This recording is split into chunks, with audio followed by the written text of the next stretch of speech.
শুল্ক আরোপের হুমকি দিয়ে কিছুদিন পরপরই বাণিজ্য যুদ্ধের শঙ্কা জাগিয়ে তুলছেন ডোনাল্ড ট্রাম্প।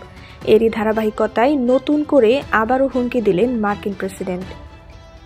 ব্রিটিশ প্রধানমন্ত্রীর সঙ্গে বৈঠকের সময় ট্রাম্প জানান, মেক্সিকো ও কানাডার পণ্যে 25% ও চীনা পণ্যে 35% শুল্ক আরোপ করা হচ্ছে, যা কার্যকর হবে মার্চের 4র্থ দিন থেকে। অন্যদিকে 2রা এপ্রিল থেকে বাণিজ্য অংশীদারদের বিরুদ্ধে পারস্পরিক শুল্ক আরোপ কার্যকর করা হবে। ট্রাম্পের অভিযোগ, ভয়াবহ মাদক ফেন্টানিলের চোরাচালান রুখতে কার্যকর ব্যবস্থা নেয়নি এই 3 দেশ। বর্তমানে চীনা পণ্য আমদানিতে শুল্ক আরোপের হার 10%, বিপরীতে মার্কিন পণ্যে আমদানিতে 10 থেকে 15% শুল্ক নিচ্ছে চীন। এছাড়াও ইউরোপীয় ইউনিয়নের বাণিজ্য পরিচালনা প্রক্রিয়ার সমালোচনা করেন মার্কিন প্রেসিডেন্ট। শুল্ক এড়াতে সময়সীমার আগেই যুক্তরাষ্ট্রের সঙ্গে সমঝোতা করার বিষয়ে আশাবাদী কানাডা ও মেক্সিকো।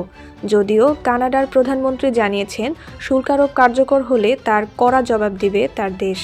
সময়সীমা নির্ধারণে ট্রাম্পের যোগাযোগের কৌশল বলে মন্তব্য মেক্সিকান প্রেসিডেন্টের। অন্যদিকে তামার ওপর শুল্ক আরোপ প্রত্যাহার করতে যুক্তরাষ্ট্রের প্রতি আহ্বান জানিয়েছেন চীন। ডোনাল্ড ট্রাম্পের পুরো রাজনৈতিক ক্যারিয়ার ভিকটিম কার্ড খেলার উপর ভিত্তি করে দাঁড়িয়েছে, এমনটাই অভিযোগ বিশ্লেষকদের।